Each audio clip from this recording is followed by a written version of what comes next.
یہ چہرے پاک میں یہ اثر ہے کہ اللہ کی بارگاہ میں اس چہرے کے توسل سے بارش مانگی جائے، رب تعالیٰ بارش بھی اتارے گا۔ اے میرے عزیزو، تم اپنی قسمت پر کیوں نہ قربان جاؤ، اس رسول پاک کو اللہ نے تمہارے حصے میں عطا کیا ہے۔ یہی تو قرآن میں کہا لقد من اللہ علی المؤمنین اذ بعث فیہم رسولا من انفسہم، اس اللہ نے تم پر بہت بڑا احسان کیا ہے کہ تمہارے درمیان اپنے محبوب رسول کو پیدا کیا ہے۔ وہ اب تم پر عذابات نہیں ڈالتا، پچھلی قوموں کی طرح گناہ آج بھی ہیں، نہ پتھر برستے، نہ آگ برستی ہے، نہ ہواؤں کا عذاب، نہ خنزیر بنائے جاتے ہیں، نہ کتے بنائے جاتے ہیں، نہ خنزیر نہ بندر بنائے جاتے ہیں، کچھ نہیں ہوتے۔ گناہ آج بھی ہیں، عذابات الگ قسم کے آ رہے ہیں، اب بھی آ رہے ہیں، لیکن وہ عذابات نہیں آتے پہلے کی قوموں کے۔ کیوں؟ قرآن کہتا ہے اس لیے کہ ان کے درمیان میرا رسول آرام فرما۔ وَمَا كَانَ اللَّهُ لِيُعَذِّبَهُمْ وَأَنْتَ فِيهِمْ، اللہ وہ عذاب اب نہیں بھیجے گا اس لیے کہ تمہارے درمیان میرا رسول ہے۔ رسول پاک صلی اللہ تعالی علیہ وسلم کی برکت ہے۔ میرے عزیزو، لوگ جو کہتے ہیں کم ہیں تعداد میں، اقلیت میں ہے، مائنورٹی میں ہے، تبھی تو مزہ ہے سر چڑھ کے بولنے کا۔ زیادہ ہے، میجورٹی ہے تو تعداد پہ بھروسہ آ جاتا ہے، اسلحے پہ بھروسہ آ جاتا ہے، گھمنڈ اسباب پر آ جاتا ہے۔ کم ہو اور پھر حق بولو تو اللہ پر بھروسہ زیادہ ہوتا ہے۔ کم ہو اور کہیں سے کوئی طاقت تمہارے سپورٹ میں نہ ہو، پھر بولو، مزہ بھی آتا ہے، پیچھے رسول پاک کی بیکنگ بھی ہوتی ہے اور اللہ کی عنایتیں بھی ہوتی ہیں۔ تم کس انتظار میں ہو؟ طاقت آئے تب بولیں گے، حکومت آئے تب بولیں گے، تب تو تم اپنی حکومت کے بل بوتے بولو گے، جیسے آج یہ خنزیر چلاتے ہیں، وہ اپنے تخت کے بل بوتے بول رہے ہیں، ورنہ تو ان پاکھنڈیوں کی حیثیت کیا ہے کہ یہ اسلام کے خلاف بول سکے۔ تخت اگر بھیک میں مل گیا یا جعلی طریقے سے مل گیا تو اس تخت کے ذریعے سے بول رہے ہیں۔ کمال تو اس وقت ہے جس کے پاس نہ کوئی الیکشن کی سرٹیفکیٹ، نہ اس کے پاس کوئی دولت، نہ مجھ جیسے فقیر کے پاس کچھ نہیں، اگر میں بول سکتا ہوں تو صرف یہ نسبت رسول ہے۔ الحمدللہ، مسلمان کو جو حق بولنے پر کوئی چیز آمادہ کرتی ہے تو وہ سیاست، حکومت، طاقت نہیں بلکہ محبت رسول آمادہ کرتی، حضور پاک صلی اللہ تعالی علیہ وسلم کی محبت آمادہ کرتی۔ عزیزان گرامی وقار، رسول پاک صلی اللہ تعالی علیہ وسلم کا تذکرہ یہ ہماری جانوں کے لیے، ہماری روحوں کے لیے بہت ضروری ہے، بہت ضروری غذا ہے۔ آپ خود محسوس کریں گے زیادہ دن تک اگر حضور کو نہیں سنو گے تو دل مرجھانے لگتا ہے، دل کے اندر کمزوریاں آتی، گناہ کی طرف بڑھنے لگ جاتا ہے۔ جہاں اسے مصطفیٰ کی یاد آ جائے پھر اس کی آنکھیں بھیگ جاتی ہیں، پلٹ آتا ہے، مسجدوں کی طرف دوڑتا ہے، اپنے نبی کی محبت میں کچھ نہ کچھ خیرات، صدقات، میلاد کرنے لگ جاتا ہے۔ یہ حضور پاک سے دور جتنا جاؤ گے بے چینی اتنی بڑھتی جائے گی، بے سکونی، بے قراری اتنی بڑھتی جائے گی۔ اور اس کا اندازہ کرو، جتنا قریب ہوتے جاؤ گے، جتنے قریب ہوتے جاؤ گے، وہ نور کے ان جہانوں کا سفر کرنے لگ جاؤ گے جہاں تمہارے برابر کا کوئی آ نہیں سکتا، کوئی آ نہیں سکتا۔ حضور پاک صلی اللہ تعالی علیہ وسلم سے قربت کا جو سفر ہے، اے نوجوانوں، یہ خوش قسمت لوگوں کا سفر ملتا ہے جو سب کچھ چھوڑ دیا ہو، جیسے صہیب رومی کی طرح اپنے ماں، باپ، بھائی، بہن سب کو چھوڑ کر مکہ سے نکلے تھے۔ ماں نے پکار کر کے کہا صہیب تمہارے بدن پر جو کپڑے ہیں یہ ہمارے سلائے ہوئے ہیں، تیری کمائی کے نہیں۔ وہ بھی نکال کے دے دیا، وہ بھی نکال کے دے دیا۔ مدینے جانا تھا رسول پاک کی بارگاہ میں، کیا پہنا؟ ٹاٹ کے کپڑے، گونی جو تھیلا ہوتا ہے اس کو اوڑھ کر کے کانٹے لگا لیے۔ اتنے پہ نہیں، باپ نے گنڈے بھیجے راستے میں اور مار توڑ کیا، اتنا مارا کہ ناک سے خون آیا۔ صہیب اس کے باوجود خاموش نہیں رہے، سفر جاری رکھا، سفر جاری رکھا، یہاں تک کہ 8 دن کے بعد کمزوری کے عالم میں زخموں کے ساتھ مدینے پہنچ رہے ہیں تو صحابہ کہتے ہیں مغرب کا وقت تھا، میرے آقا صلی اللہ علیہ وسلم مسجد نبوی سے بار بار باہر نکل رہے تھے، بار بار باہر نکل کر دیکھ رہے تھے۔ صحابہ نے پوچھا آقا کوئی قبیلہ آ رہا ہے، کوئی وفد آ رہا ہے ملاقات کے لیے؟ میرے آقا نے فرمایا نہیں، میرا ایک دیوانہ آ رہا ہے، سب کو چھوڑ کر کے آ رہا ہے، ساری چیزیں چھوڑ کر آ رہا ہے۔ وہ غیب داں رسول انتظار میں تھے، جب صہیب پہنچے میرے آقا نے سینے سے سینہ ملایا، اپنی چادر مبارک اٹھا کر انہیں پہنا دیا۔ حضرت صہیب کہتے ہیں میرے سارے زخم کافور ہو گئے، جتنا درد تھا سب نکل گیا، جتنا غم تھا ماں باپ کو چھوڑنے کا، ایک بار سینے سے سینہ کیا ملا، سارے غم تمام کافور ہو چکے تھے، اور زندگی بھر اس چادر کو اپنے جسم سے الگ نہیں کیا۔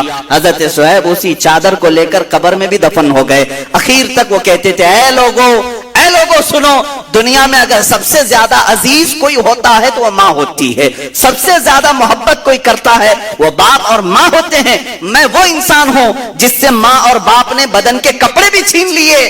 جب میرے پاس کوئی لباس نہیں تھا تو مجھے جس نے لباس پہنایا وہ محمد رسول اللہ ہے۔ مجھے جو چادر عنایت کی وہ رسول مختار صلی اللہ علیہ وسلم ہے۔ عزیزان گرامی وقار، رسول پاک صلی اللہ تعالی علیہ وسلم کی جس کیفیت کو، جس صفات کو مجھے آج عرض کرنا تھا وہ یہ تھی کہ اللہ نے انہیں فرمایا اے نبی آپ فرما دیں، قل یا ایھا الناس انی رسول اللہ الیکم جمیعا، اے نبی آپ فرما دیں اے انسانوں میں تم سب کے پاس رسول بن کر آیا ہوں۔ انی رسول اللہ الیکم جمیعا، سارے انسانوں کے لیے، مسلمانوں کے لیے نہیں، حضور صلی اللہ علیہ وسلم سارے انسانوں کے لیے رسول بن کر آئے۔ میری یہ دعوت ہے جتنی بھی قومیں آ جائیں ان سب کے لیے بھی حضور رسول بن کر آئے۔ تمہاری نجات اسی میں ہے کہ رسول پاک کی رسالت کو قبول کر لو، چاہے دنیا میں عیسائیت ہو، یہودیت ہو، جو بھی ہو، ان سب کے لیے میرے آقا صلی اللہ علیہ وسلم رسول بن کر کے آئے، سب کے لیے رحمت بھی بن کر کے آئے۔ اور اسی تبلیغ کے لیے، سارے لوگوں کو حق کی طرف بلانے کے لیے میرے آقا صلی اللہ علیہ وسلم پوری زندگی بھر تگ و دو کرتے رہے، محنت شاقہ فرمایا، تبلیغیں کی، اسفار کیے، غزوات کیے، معرکے دیکھے، بہت ساری چیزیں میرے آقا صلی اللہ تعالی علیہ وسلم نے جو برداشت کی وہ صرف اسی مقصد کے لیے کہ رسول صرف مدینے کے لیے نہیں آئے تھے، صرف مکے کے لیے نہیں آئے تھے، بلکہ پوری کائنات کے وہ رسول بن کر آئے تھے۔ اور سال کے لیے، 5 سال، 10 سال، 100 سال کے لیے نہیں، صبح قیامت تک کے لیے وہ رسول بن کر آئے۔ اب اس رسول کا جو میسج ہے وہ پہنچانے کی ذمہ داری امت کی ہے۔ تم سب کے کندھوں پر یہ ذمہ داری ہے، ہمارے اوپر یہ ذمہ داری ہے۔ اس رسول کی رسالت، اس رسول کا جو میسج تھا پوری کائنات کے لیے، ہر مسلمان کے اوپر یہ ذمہ داری ہے۔ اگر تم اسلام لا چکے ہو تو اسلام کی خوبیاں دوسروں تک پہنچاؤ، دوسروں تک پہنچاؤ۔ اس کی خوبیاں کیا ہے؟ آج دنیا پوری پروپیگنڈے کے ذریعے سے اسلام مخالف دشمنی اور زہر اتنا گھول رہی ہے، اس وقت بھی اگر تم اپنی ذمہ داری کو نہیں نبھاؤ گے تو قیامت کے دن پوچھ ہوگی، پکڑ ہوگی کہ تم نے رسول پاک صلی اللہ علیہ وسلم کی تعلیمات کو نشر کرنے میں کون سا کردار ادا کیا۔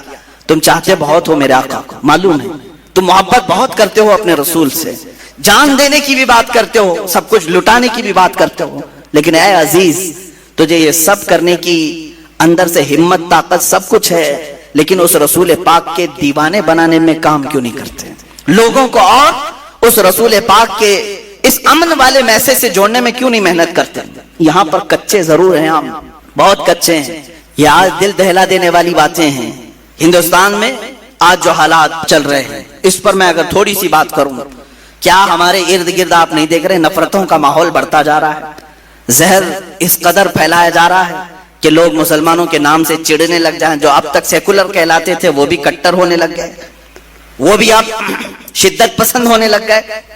یہاں دغلی پالیسی بہت زیادہ عروج پر ہے، یعنی اپنوں کے لیے الگ قانون، ہمارے لیے الگ قانون، تمہارے لیے الگ سسٹم، ہمارے لیے الگ سسٹم۔ یہ سب چیزیں آج دیکھنے کو مل رہی ہیں۔ اتر پردیش کے ایک چھوٹے سے گاؤں میں 2-4 دن قبل کی نیوز کہ تقریباً 18 یا 19 لوگ دھرم پریورتن کرتے ہیں، یعنی مسلمان اپنا دین چھوڑ کر کے ہندو دھرم کو اپناتے ہیں۔ نیوز میں یہ سب باتیں آئی، پھیل گئی، ویڈیو بھی بنائی گئی ان کی، وہ ہون کرتے ہوئے، وہ پوجا پاٹ کرتے ہوئے اپنا دھرم پہلے والا چھوڑ کر کے دوسرے دھرم کو اختیار کر رہے ہیں۔ جس پنڈت نے ان کو دھرم پریورتن کروایا اس نے انٹرویو بھی دیا، ساری چیزیں چل رہی ہیں۔ وہ کریں تو کوئی مسئلہ نہیں، لیکن اگر کوئی ایک مبلغ اسلام کی سچائیاں پھیلائے تو اس پر NSA لگایا جائے گا، اسے کہا جائے گا کہ یہ باہر کے پیسے لے کر کے لوگوں کو زبردستی دین بدل رہا تھا۔ یہ دغلی پالیسی ہے۔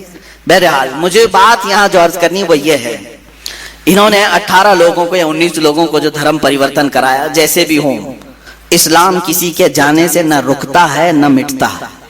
الحمدللہ اسلام کسی ہلکے پھلکے پودے کا نام نہیں ہے، یہ اس کی جڑیں تحت الثری میں، اس کی شاخیں اوج ثریا پر ہیں۔ پوری کائنات مل کر کے اسلام کو ہلا نہیں سکے گی۔ یہ الحمدللہ میرا کیا، یہ رب ذوالجلال کا چیلنج ہے، اللہ رب العزت کا یہ دستور ہے، اس کا کچھ نہیں ہونے والا ہے۔ جو آ رہے ہیں ٹھیک ہے، تمہاری نجات ہے، جو جا رہے ہیں تمہارے لیے جہنم ہے۔ میں سوال یہ کرتا ہوں، وہ 18-19 لوگ جو 3 پریوار کے تھے وہ دھرم پریورتن کر کے جو چلے گئے، اس کی وجہ کیا بنی؟ کیوں ایسا ہوا؟ میں نے معلوم کیا اس وہاں کے مقامی لوگوں سے، ایک مولوی صاحب تھے، انہوں نے یہ میسج کیا کہ جس گاؤں کے لوگ ہیں وہاں تقریباً 10,000 مسلمانوں کی آبادی ہے، جہاں یہ لوگ بدل گئے 10,000 مسلمانوں. کہا اتنے سارے مسلمان ہیں ایسے علاقے میں رہتے ہوئے پھر بھی ان کو ایسا کیا ہو گیا؟ کہا کہ یہاں کے حالات ایسے ہیں کہ اگر آپ اس گاؤں میں آئیں گے تو فجر کی نماز میں 4 لوگ ملیں گے، مغرب کی نماز میں 10 سے 15 لوگ 20 لوگ ملیں گے، 10,000 کی آبادی میں. اے میرے عزیزو، کیا یہی محبت مصطفیٰ ہے جو تم نے ان اعمال کو ٹھکرا دیا اور صرف محفلوں میں، مجمعوں میں، جلسوں میں پکارتے رہ گئے؟ جب تک تم رسول پاک صلی اللہ تعالیٰ علیہ وسلم کی زندگی پاک کو عملی طور پر اپنی زندگی میں لا کر دوسروں کی زندگی میں لانے کی کوشش نہیں کرو گے، شب خون مارے جائیں گے، اسی طرح سے تمہارے گھروں پر چھید کیے جائیں گے، اسی طرح سے تمہارے قلعوں کو کاٹ کر کے اندر سے لوگوں کو لے جایا جائے گا. یہ کب تک ہوتا رہے گا؟ جب تک تم گہری نیند سو رہے ہو. میری دعوت صرف اتنی ہے کہ رسول پاک صلی اللہ تعالیٰ علیہ وسلم کل بروز قیامت اگر پوچھیں تم سے، تو میرا امتی ہے، تو میرا چاہنے والا ہے، تو مجھ سے محبت کرتا ہے، بتا میری محبت کتنوں کے سینے میں تو نے ڈالی؟ ہوتا تو یہی ہے، ہر شخص اپنے محبوب کا تذکرہ کھل کر کے کرتا ہے. آپ جہاں بیٹھتے ہیں اپنے محبت کرنے والوں کے تذکرے کرتے رہتے ہیں، دوسروں کو بھی منواتے رہتے ہیں. ارے یہاں حالات تو ایسے ہیں کہ تمہارے پیر کو میں نہ مانوں تو مجھے باہر کرتے ہو، میرے پیر کو تم نہ مانو ہمارے ادھر کے لوگ باہر کرتے ہیں. ہم پیروں کے لیے تو اتنی بات رکھتے ہیں، حضور پاک کے لیے کیوں نہیں؟ رسول محترم صلی اللہ تعالیٰ علیہ وسلم کے لیے یہ احساس کیوں نہیں ہے کہ میں اپنے نبی کونین صلی اللہ علیہ وسلم سے بے پناہ محبت کرتا ہوں؟ تو سیکنڈری میرے اوپر ذمہ داری یہی آتی ہے کہ میں دوسروں کو بھی اس طرح محبت میں تڑپتا ہوا دیکھوں، ان کے سینوں میں بھی محبت مصطفیٰ کو دیکھوں. اس تبلیغ کو جب چھوڑ دیا تب یہ حالات ایسے آ گئے ہیں. شاعر نے سچ کہا، دیوار کیا گری میرے خستہ مکان کی، لوگوں نے آنے جانے کا راستہ بنا لیا. ہوتا ایسے ہی ہے، گھر پرانا اگر گر گیا نا تو کیا کرتے ہیں لوگ؟ ادھر سے ادھر جانے کا اس کو راستہ بنا لیتے. گھر جب تک سلامت ہے کوئی گھر کے دروازے سے نہیں گھستا. گرا ہے گھر تبھی لوگوں نے راستہ بنایا ہے. آج حالات تمہارے خستہ ہیں اور گر گئے ہیں، اس لیے ہر کوئی تمہارے اوپر سے گزرنے کی کوشش کر رہا ہے. کبھی ہم نے سنا نہیں کہ موب لنچنگ کسی عیسائی کی ہوتی ہے، صرف تمہاری. تمہیں پکڑ کر کے مارا پیٹا جاتا ہے. ارے میاں عیسائی بھی تو رام رام نہیں بولتے، نہیں بولتے، وہ ان کا اپنا عقیدہ ہے. یہودی بھی نہیں بولتے، لیکن مجال ہے ان لوگوں نے کبھی کسی کی موب لنچنگ کی ہو؟ صرف اور صرف مظلوم مسلمان نظر آتے ہیں. مظلوم مسلمان ہیں جن کو ان کے دین پر، ان کی داڑھی کے نام پر ٹارچر کیا جائے، ان کی ٹوپی کے نام پہ ٹارچر کیا جائے. یہ حالات صرف اور صرف اس کی وجہ یہ ہے میرے عزیزو، جس کو میں بارہا کہتا ہوں، ان کے جو ہم غلام تھے خلق کے پیشوا رہے. حضور پاک صلی اللہ علیہ وسلم کی غلامی سے جب جب ہٹو گے دنیا یہی دکھائے گی، دنیا ہمیں یہ ساری چیزیں دکھائے گی. اور اسی لیے کہا ہے کہ درس قرآن کو اگر ہم نے نہ بھلایا ہوتا، یہ زمانے نے زمانہ نہ دکھایا ہوتا. آج جو ہمیں دکھایا جا رہا ہے یہ سب ٹرائل ہے، ابھی اور کچھ آنا باقی ہے. بہت سارے لوگ آج جتھا بنا کر کے چھوٹی چھوٹی سی کنڈلیاں، چھوٹی چھوٹی سی منڈلیاں جس میں آتنکی نعرے لگائے جائیں اور مسلمانوں کو کاٹنے کی بات کی جائے، قتل کرنے کی بات کی جائے، یہ سب سنو اور انتظار کرو میرے عزیزو، اور بھی بڑے وقت آنے والے ہیں. لیکن بیدار ہو گئے اور اپنے آپ کو سنبھال لیے تو میرا یہ صرف امید کی بات نہیں، یقین کی بات ہے. کوئی اگر تمہاری طرف انگلی بھی اٹھائے گا انشاءاللہ العزیز رب ذوالجلال کی طرف سے غیبی مدد ایسی آئے گی کہ وہ ہمیشہ کے لیے خائب و خاسر ہوگا، وہ فنا فی النار ہوگا، لیکن مضبوطی تمہارے اندر آئے. دیکھو میرا مولا مدد کب کرتا ہے. بدر کے وہ 313 جوانوں کو دیکھو، نہتے ہیں، ان کے پاس ہاتھوں میں تلواریں بھی نہیں تھیں، پہننے کے لیے چپلیں نہیں تھیں، سواریاں بھی بہت کم، پیدل گئے ہیں اکثر. دھوپ کا وقت ہے اور ریت والا میدان ہے، سب پورا ریت میں ہے. کتنی آزمائشیں، پلس اس پر رمضان کا مہینہ ہے اور چھاؤں نام کی کوئی چیز ہی نہیں ہے، کوئی درخت تک نہیں ہے سائے کا. میرے عزیزو جب اس قدر مشقتیں اٹھا کر حضور کی وفاداری کرتے ہیں نا تب اللہ 5000 فرشتوں کو اتارتا ہے. قرآن کہتا ہے لقد نصرکم اللہ ببدر، اللہ تعالیٰ نے تمہاری مدد نازل کی ہے بدر میں، بدر کے میدان میں مدد نازل فرمائی، حنین میں نازل فرمائی. عزیزان گرامی وقار، تمہارے لیے مدد آئے گی، صرف اور صرف شرط یہی ہے ان کنتم مؤمنین. قرآن نے کہا اگر تم ایمان والے ہو، اگر تم ایمان والے ہو. اور ایمان کہتے کسے ہیں؟ لا یؤمن احدکم حتی اکون احب الیہ من والدہ وولدہ والناس اجمعین، تم میں سے اس وقت تک کوئی ایمان والا ہو نہیں سکتا جب تک کہ رسول سے وہ اپنی اولاد تمام انسانوں اور اپنے ماں باپ سے زیادہ پیار نہ کرے، جب تک حضور سے محبت نہ کرے سب سے زیادہ، اس وقت تک وہ کامل ایمان والا نہیں ہو سکتا۔ تمہیں وہاں پہنچنا ہوگا، گر بؤ نہ رسیدی تمام ابو لہبیس۔ اقبال نے کہا اگر تم وہاں تک نہیں پہنچے تو زندگی تو ابو لہب کی طرح ہے، قریب رہ کر کے بھی نہیں پہنچ سکا۔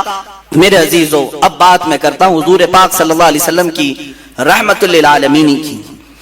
مجھے کبھی کبھار غم بھی ہوتا ہے، اس بات کا دکھ بھی ہوتا ہے کہ ہم جس زمانے میں جی رہے ہیں آج بھی اس رسول پر ظلم کیا جا رہا ہے، اس رسول پروردگار، رسول رحمت للعالمین حضور پاک صلی اللہ تعالی علیہ وسلم جو اپنی زندگی پاک میں بھی مشقتیں اٹھاتے رہے، جس رسول کو طائف والوں نے پتھر مارے تھے یا حضور اکرم صلی اللہ علیہ وسلم پر مشقتیں ڈھائی تھیں، اس رسول پاک کو 1400 سال گزرنے کے بعد آج بھی ہندوستان کی سرزمین سے گالیوں کی بوچھار ہو رہی ہے، آج بھی ظلم کیا جا رہا ہے، پھر بھی دنیا یہ کہتی ہے کہ یہ دہشت گرد ہے۔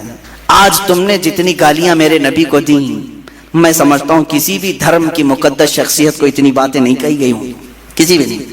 مجھے بتاؤ یہودیوں کی جو مقدس شخصیات ہے ان سے کون چھیڑ چھاڑ کرتا ہے؟ نہ ہم نے آج تک گالی دی، دوسرے بھی نہیں۔ عیسائی اور یہودی لڑتے رہتے تھے الگ بات ہے، عیسائی جن کو مقدس مانتے ہیں ان کو کون گالیاں دیتا ہے؟ پلس ہندو جن کو مقدس مانتے ہیں ہم کہاں انہیں گالیاں دیتے ہیں؟ لیکن ایک مظلوم شخصیت ہے رسول مختار صلی اللہ علیہ وسلم کی، آج بھی دنیا اپنے نشانے پر رکھی ہوئی ہے۔ کارٹون بنانا ہے انہیں کوئی دوسرا نہیں ملتا، رسول کی ذات ملتی ہے۔ انہیں مسخرہ کرنا ہے، جوک بنانا ہے، حضور کی ذات ملتی ہے۔ انہیں گالیاں بھپکیاں دینا ہے، حضور کی ذات ملتی ہے۔ آج کتنے کمزور ہو گئے یہ کروڑوں مسلمان، کتنے کمزور ہو گئے کروڑوں مسلمان۔ وہ عروہ بن مسعود کی بات مجھے یاد آتی ہے جس کو قاصد بنا کر کے لوگوں نے بھیجا تھا کہ جاؤ دیکھاؤ محمد نے کتنی طاقت جمع کی۔ عروہ بن مسعود یہ قاصد بن کر کے آئے تھے دشمنوں کی طرف سے، اور حضور صلی اللہ علیہ وسلم کی طاقت دیکھنے آئے تھے کہ یہ للکارتے ہیں قیصر و کسریٰ کو بھی، سپر پاور کو بھی، ہے کتنی ان کے پاس طاقت۔ کیا دیکھا تھا انہوں نے؟ کیا دیکھا تھا؟ جنگی ہتھیار دیکھا تھا حضور کے ساتھ؟ صحابہ کے ساتھ بہت بڑے ہتھیار دیکھے تھے؟ نہیں، بلکہ وہ کہتے میں نے دیکھا مغرب کی اذان ہوئی، محمد صلی اللہ علیہ وسلم وضو کے لیے نکلے، وضو کا پانی لایا گیا، وضو جیسی کرنے لگے صحابہ ارد گرد ایسے جمع ہو گئے اتنی بڑی تعداد میں۔ وہ محمد صلی اللہ علیہ وسلم وضو کے لیے ہاتھ دھوتے ہیں، کلی کرتے ہیں، ناک میں پانی چڑھاتے ہیں، چہرہ دھوتے ہیں۔ وہ عروہ بن مسعود دور کھڑے ہو کر دیکھ رہے ہیں اور کہتے ہیں میں نے دیکھا حضور کے جتنے صحابہ ہیں وہ کوئی اپنا دامن سامنے کیا ہے، کوئی ہاتھ سامنے کیا ہے، حضور کے چہرے کے پانی کو سب اپنے ہاتھوں میں لیتے ہیں، کوئی اپنے دامن پہ لیتا ہے۔ ایک قطرہ بھی حضور کے وضو کا نیچے گرنے نہیں دیا صحابہ نے، یا تو اپنے دامن پر لیا یا ہاتھوں پر لیا اور چہرے پر مل لیا، جو پانی جس کو زیادہ ملا وہ اپنا پی لیا۔ حضور پاک صلی اللہ علیہ وسلم کا لعاب پاک بھی اگر کلی میں نکلا ہے صحابہ نے پی لیا۔ عروہ بن مسعود یہی دیکھ کر واپس گئے اور اپنے گرو گھنٹالوں سے کہا کہ چھوڑ دو محمد سے لڑنے کی بات۔ کہا کیا ہے ان کے پاس ہتھیار؟ کہا ہتھیار تو میں نے بہت نہیں دیکھا لیکن دیوانوں کی فوج دیکھا ہے، ان کی تعظیم ایسے کرتے ہیں، قیصر و کسریٰ کے دربار میں بھی میں نے ایسی تعظیم نہیں دیکھا۔ ارے وہ دیوانے ایسے ہیں محمد صلی اللہ علیہ وسلم کے وضو کے قطرے کو بھی گرنے نہیں دیتے، ان کے ناک کا پانی، ان کی کلی کا پانی، ان کے جسم کا پانی اپنے بدن پر لیتے ہیں، ہاتھوں پر لیتے ہیں، چہرے پر مل لیتے ہیں۔ یہ قوم کب رسول کا خون گرنے دے گی؟ وہ قوم جو وضو کے قطرے کو گرنے نہیں دیتی وہ خون کا قطرہ کہاں سے گرنے دے گی؟ اس لیے چھوڑ دو۔ میرے عزیزو، دنیا کی طاقتیں اگر ان کے اندر ہلچل مچی ہے اور ان کے اندر لرزہ طاری ہوا تھا تو صرف صحابہ کی یہ دیوانگی کو دیکھ کر، میرے آقا پر وارفتگی کو دیکھ کر کہ یہ ایسے ہیں، یہ جان دینے سے بھی کتراتے نہیں ہیں، اس لیے اس قوم سے لڑنے کا چھوڑ دو۔ قیصر و کسریٰ جیسے بڑے سپر پاور ڈر گئے تھے تو صرف صحابہ کی اس وارفتگی کو دیکھ کر کہ یہ حضور کے وضو کا قطرہ گرنے نہیں دیتے۔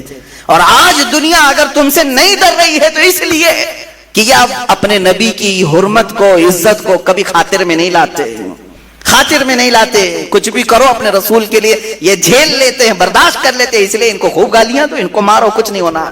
آج اگر تمہارے اندر جذبہ وہی ہوتا جو صحابہ نے اپنے رسول پاک صلی اللہ علیہ وسلم کے لیے پیش کیا.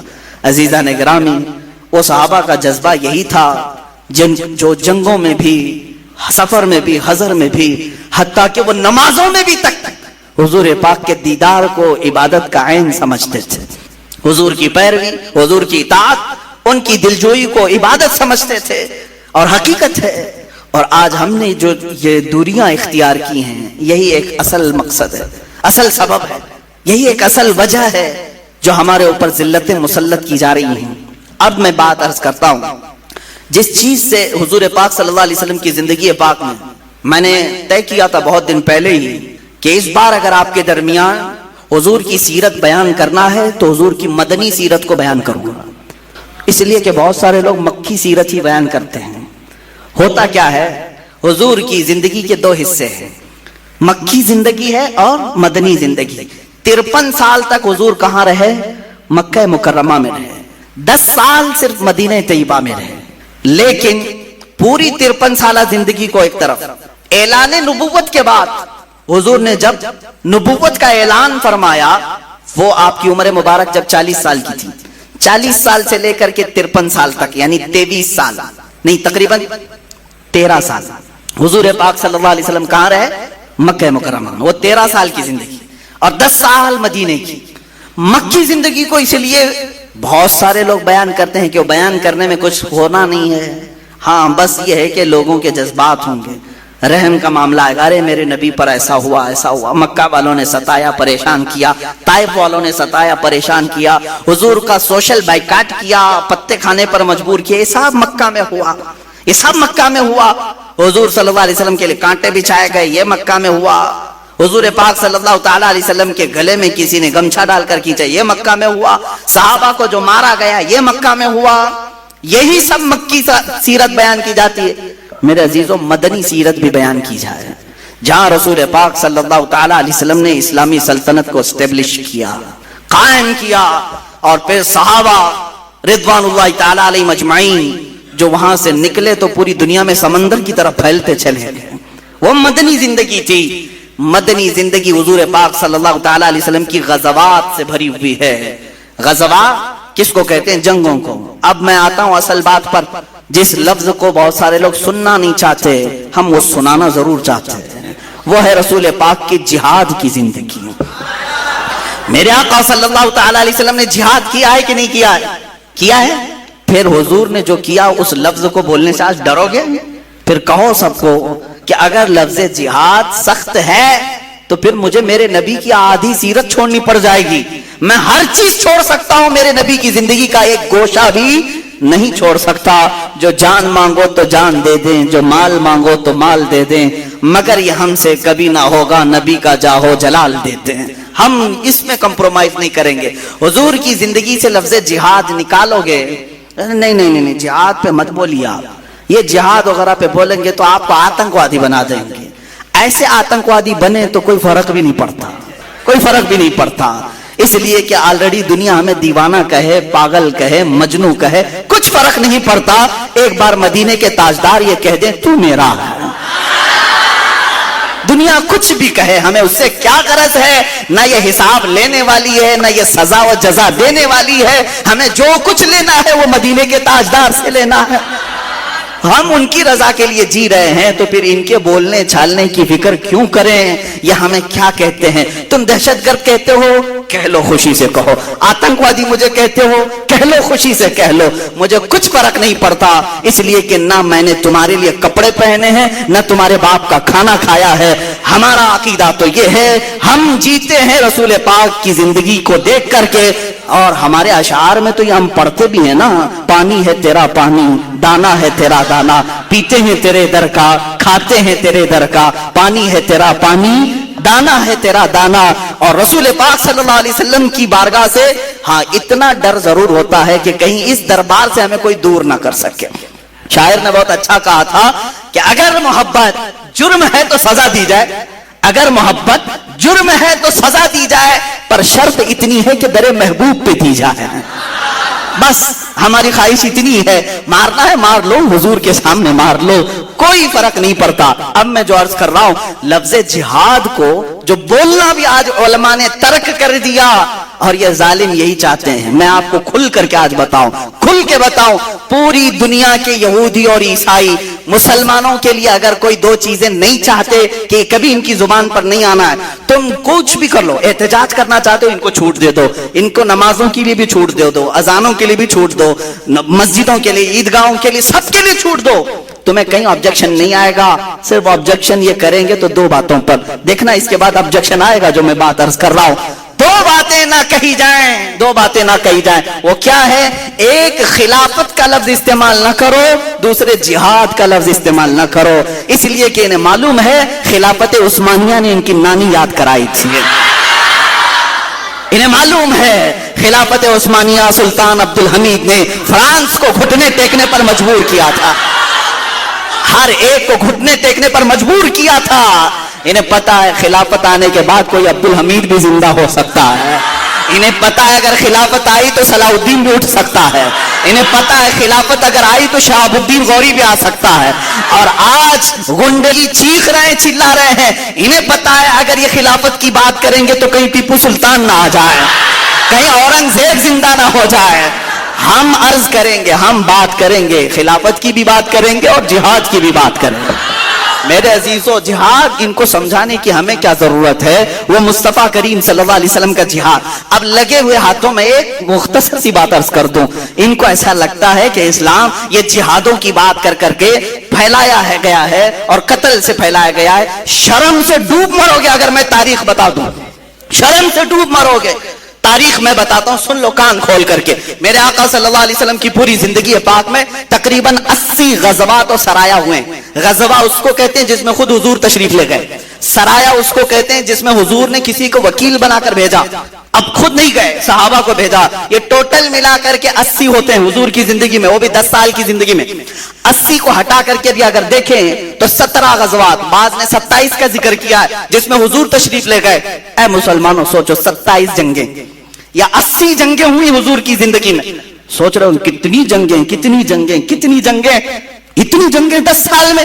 لیکن قتل کتنے ہوئے یہ تاریخ ان سے بھی پوچھو, مجھ سے بھی پوچھو.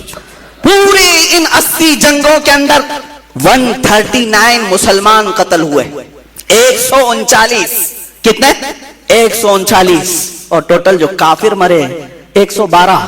ان پوری جنگوں میں 112, 139, تقریباً 250 کے آس پاس. سمجھ میں آ رہا ہے؟ 250 لوگوں کا قتل ہوا 10 سال 80 جنگوں میں. تم اپنا بھی پیراہن ذرا چیک کر کے دیکھ لو.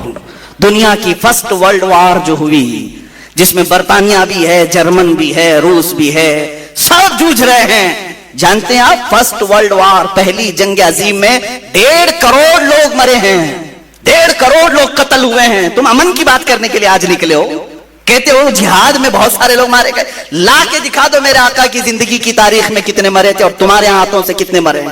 فرسٹ ورلڈ وار میں 1.5 کروڑ لوگ مرے, اور سیکنڈ ورلڈ وار جو 39 سے 45 کے آس پاس, 1939 سے 45 کے بیچ میں قریب ہوئی, تقریباً 3 کروڑ سے زیادہ لوگ مرے ہیں. بعض میں تخمینہ بتا رہا ہوں 3 سے 5 کروڑ کے بیچ لوگ مارے گئے. زخمیوں کی تعداد الگ, جو گم ہوئے ان کی تعداد الگ. ارے کروڑوں کی بات کر رہا ہوں, حساب کہاں ہے آج, ان کو کہاں سمجھ میں آئے گا کروڑ. یہ مارنے کے خوگر ہیں, قتل کرنے کے عادی ہیں, اور بات کرتے ہیں چور کوتوال کو ڈانٹنے نکلا ہے. ان کے ہاتھ, ان کا دامن خون سے بھرا ہوا ہے. کتنی جنگوں میں کتنے مارے گئے, ایک لسٹ نکالو اور پھر آؤ میرے سامنے بیٹھو, حضور کی جنگیں دیکھتے. میرے آقا صلی اللہ علیہ وسلم نے بھی غزوات کیے, پورے ٹوٹل غزوات میں 250 سے زیادہ لوگ نہیں مارے گئے, 250 سے زیادہ. اگر یہ قتل کرنے کے لیے ہی جہاد ہوتا تو لاکھوں کی تعداد یہاں پر بھی ہوتی. اصل جہاد جو ہوتا ہے وہ امن قائم کرنے کے لیے ہوتا ہے, امن قائم کرنے کے لیے. جہاد کو ایک ایگزامپل میں بتا دوں, ایک ایگزامپل.